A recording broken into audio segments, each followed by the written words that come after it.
Misteri kematian diplomat Kementerian Luar Negeri di kamar indekosnya hingga kini belum terungkap.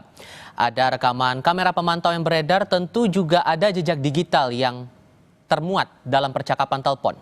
Sejauh mana kemudian bukti CCTV dan rekaman percakapan ini bisa membantu mengungkap kasus ini? Kami diskusikan ini bersama penasihat Kapolri, Irjen Pol Purnawirawan Arianto Sutadi, dan kriminolog Universitas Indonesia Adrianus Meliala. Selamat malam semuanya dengan Tifal, apa kabar? Selamat malam, Mas Ivan. Terima kasih semua bergabung dalam diskusi kami kali ini. Pak Ari, begini, karena kan ini hitungannya sudah hampir 1 minggu ini kasus. Kemudian sampai sekarang belum keluar, belum disampaikan hasil autopsinya bagaimana. Apakah ini memang terbilang sulit kasusnya sehingga untuk autopsi saja belum terungkap? Kalau saya bilang ya ini mungkin ya, kan kalau dari jejak-jejak yang ada itu kan kemudian sudah mengerucut ya, bahwa ternyata sebelum terjadi kejadian itu masih kontak dengan istrinya, dan kemudian didobrak pagi itu, kemudian masuklah penjaga itu dan sebagainya itu, maka tampaknya kan kelihatannya nggak ada orang yang lain ya dari jejak-jejak yang ada. Makanya menurut hemat saya kuncinya adalah nanti lihat kenapa orang itu meninggal. Nah ini ya, yang namanya scientific crime investigation itu kan kalau CCTV dan sebagainya itu hanya untuk mendeteksi bagaimana orang lain datang atau tersangka pelaku korban itu sebelum dan sesudahnya apa yang terjadi di situ. Itu dari jejak-jejak itu kan kelihatannya tidak ada yang mencurigakan. Tetapi sampai sekarang kita belum tahu hasil daripada otopsi mengenai jenazah itu, apa penyebab kematiannya itu kuncinya yang nanti akan menjawab. Polisi akan bisa mendapatkan itu kalau sudah mendapatkan otopsi itu gitu. Nah kemudian kalau sampai 3 kali kemarin kan diulang itu berarti temuan yang kemarin itu masih kurang ya, sehingga polisi masih belum bisa menyimpulkan kira-kira ini apa yang pasti, diulang lagi. Nah saya kemarin dapat ya informasi dari YouTube juga bahwa gejala orang yang kematian seperti itu pernah terjadi, yaitu di mana orang itu menutup kepalanya itu dengan maksud supaya kurang O2 ke tempat dia gitu ya. Oke. Sehingga ya kemudian itu dalam rangka untuk apalah, saya nggak bisa ngomong di sini ya. Tapi kira-kira praktek seperti itu pernah ada gitu, cuma di Indonesia belum diramekan. Sehingga analisis Anda, sorry saya potong Pak, sehingga analisis Anda kalau kasus semacam ini butuh waktu berapa lama untuk bisa terungkap motifnya dan ini penggunaan apa? Saya sekarang hanya ingin hanya perkiraan ya. Apakah polisi sudah mendengar gitu ya informasi bahwa tadi ada gejala orang yang meninggal itu karena dia menutupi O2 ke otaknya itu, sehingga dia itu kebablasan kan kayak gitu. Nah ini makanya itu kemudian apakah dalam hal ini saya mengharapkan ya polisi menghubungi dokter forensik yang sudah mengenal itu. Tapi saya yakin lah perkembangan daripada dokter forensik polisi pasti sudah canggih lah. Nah ini kalau perkiraan saya ya, ini polisi pasti akan menunggu hasil penjelasan daripada dokter forensik kenapa orang itu meninggal. Kalau itu tahu pasti nanti akan diumumkan orang itu sebabnya meninggalnya karena ini gitu. Baik. Itu aja kalau menurut perhitungan saya kira-kira selama ini yang menjadi keraguan itu aja. Prof Adrian, dengan bukti yang sudah ada sekarang, CCTV, kemudian ada percakapan dan kita melihat bagaimana perjalanan kasus ini coba ditangani oleh Polda Metro Jaya, Anda merasa sebetulnya sudah ada titik terang atau justru masih ada yang ganjil di sini? Ya dengan TKP sedekat itu ya, artinya tidak banyak, tidak luas, tidak ada orang yang merusak ya, dan juga dengan alat bantu ya, ada CCTV dan berbagai hal, maka sebetulnya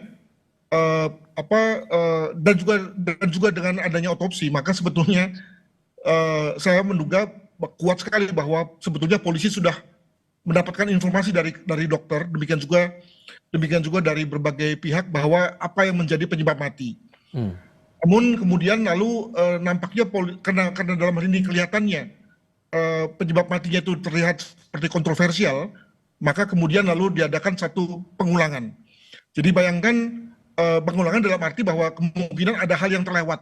Saya dalam hal ini menduga bahwa, atau tidak menduga bahwa Polsek Menteng melakukan satu kesalahan dalam rangka pengambilan identifikasi ya, sehingga kemudian lalu ada semacam kesalahan pada Polsek Menteng hingga kemudian lalu diambil oleh Polda. Jadi lebih bahwa mungkin ada hal-hal lain yang di luar daripada apa yang sudah dilakukan oleh Polsek Menteng untuk kemudian dilakukan oleh Polda gitu ya. Nah, sebagai misalnya mungkin soal perintah bahwa ada pengambilan sampel-sampel untuk diuji laboratorik ya, itu mungkin berasal daripada perintah dari Polda Metro ya, mungkin mungkin menguji isi lambung, demikian juga menguji bekas-bekas makanan ya.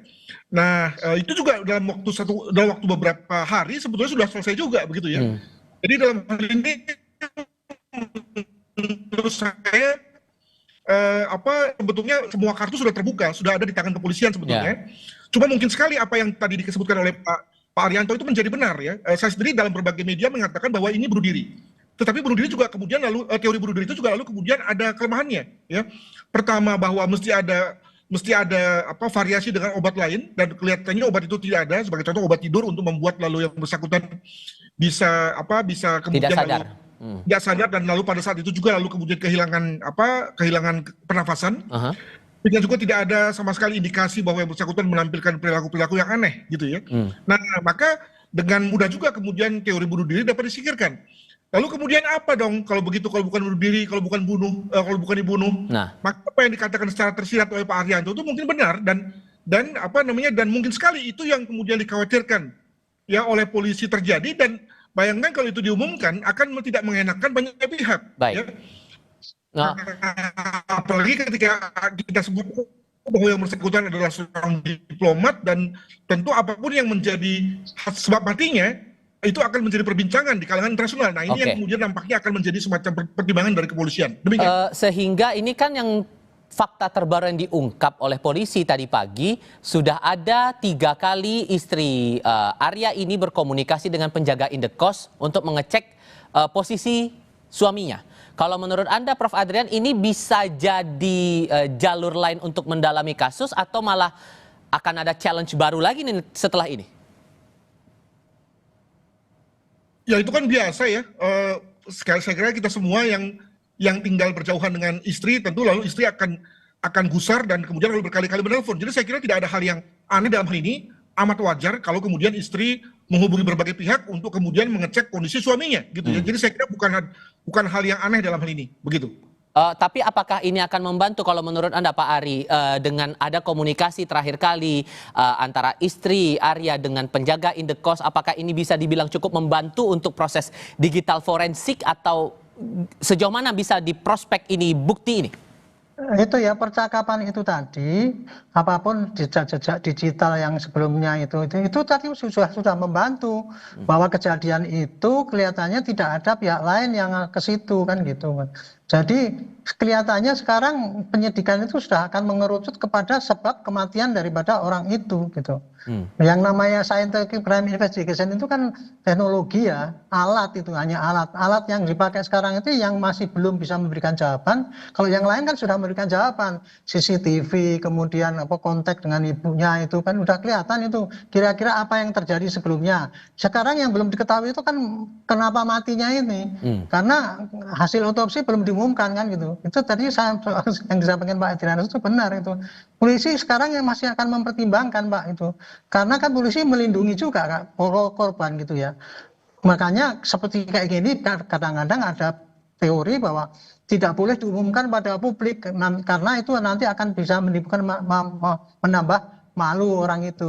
Maka mudah-mudahan ini ya polisi besok ya, setelah mendapatkan tahu kematiannya itu, nanti dari forensik akan menyebutkan bahwa ini meninggal karena ini gitu aja. Saya kira itu aja yang bisa disampaikan kepada publik, bahwa tapi paling tidak polisi ini ya sebagai penyidik harus bisa memberikan jawaban kenapa orang ini meninggal. Nah, itu keterangannya dari ahli forensik yang khusus mengenai itu, supaya bisa dipertanggungjawabkan bahwa keterangan itu benar, bukan direkayasa oleh polisi karena kesulitan nyari penyebabnya. Jadi kira-kira itulah. Saya kira polisi tinggal nunggu keterangan dokter forensik yang bisa menerangkan kenapa kematian orang itu meninggalnya, diumumkan gitu aja. Sehingga 3 kali olah TKP kemudian bukti yang sudah dipegang sekarang dirasa cukup, Pak Ari? Saya tidak tahu persis karena 1, 2, 3 itu kan belum diumumkan hasil yang pertama. Kalau polisi terbuka kan diumumkan dulu, belum ditemukan ini, tapi kita curiga ini. Kan ngomong kayak gitu kalau mau terbuka. Tapi kan itu kan nggak boleh, karena itu kan rahasia seseorang. Penyakit aja disembunyikan, apalagi sebab-sebab kematian kan nggak boleh dibuka itu. Karena itu menimbulkan aib yang bersangkutan. Itulah kurang lebih kendalanya, sehingga polisi sekarang ini tidak bisa terbuka transparan ya. Tetapi dia akan terus fokus bagaimana untuk menjawab. Pasti jawaban dari polisi nanti begini, Pak. Ini perkiraan saya ya. Oh, ini yang bersangkutan meninggal karena ini, gitu aja. Oke. Jawaban yang dianukan kayak gitu. Apakah itu pembunuhan apa enggak? Tapi pasti yang diumumkan adalah meninggalnya karena ini. Oke. Gitu. Prof. Adrian, Anda punya pandangan sendiri, mungkin ada celah untuk mencari bukti baru untuk menguatkan motif dan juga ini kasus apa? Ya, mungkin ini ya, kalau bicara mengenai jejak digital tentu saja tidak harus pada hari itu ya, kita juga bisa lihat pada hari-hari yang sebelumnya ya, misalnya pada saat apakah yang bersangkutan pernah diancam atau pernah ada ya bagaimana pernah terjadi pada beberapa kasus ada korban yang bunuh diri karena ditekan oleh debt collector ya, dan itu terlihat pada jejak digital ya, yang harus bayar pinjaman online. Nah, dengan kata lain itulah yang kita sebut sebagai jejak digital, di mana sebetulnya jejaknya sudah bisa terasa sejak beberapa hari yang lalu. Itu kalau kita bicara mengenai digital evidence. Nah, itu yang pertama. Yang kedua, jangan lupa bahwa Bapak Presiden masih di luar negeri ya. Dengan kata lain, kalau misalnya ada hal-hal aneh terkait dengan diplomat Indonesia dan kemudian ditanyakan kepada Bapak Presiden di luar negeri, tentu akan menyulitkan yang bersangkutan, menyulitkan Presiden. Jadi saya kira akan ditunggu nih sampai Presiden kembali dulu baru kemudian diumumkan. Jadi ini semacam analisa liar saya di luar untuk supaya kemudian lalu face saving ya, menyelamatkan muka semua nih. Kalau memang hasilnya tidak terlalu menyenangkan ya, untuk kemudian tidak membuat malu semua pihak. Demikian. Karena ini tampaknya akan jadi kompleks baik di hulu maupun juga hilir ya. Prof. Adrian, Pak Ari, terima kasih banyak sudah berdiskusi bersama kami. Selamat malam semuanya. Terima kasih, selamat malam. Malam, Prof.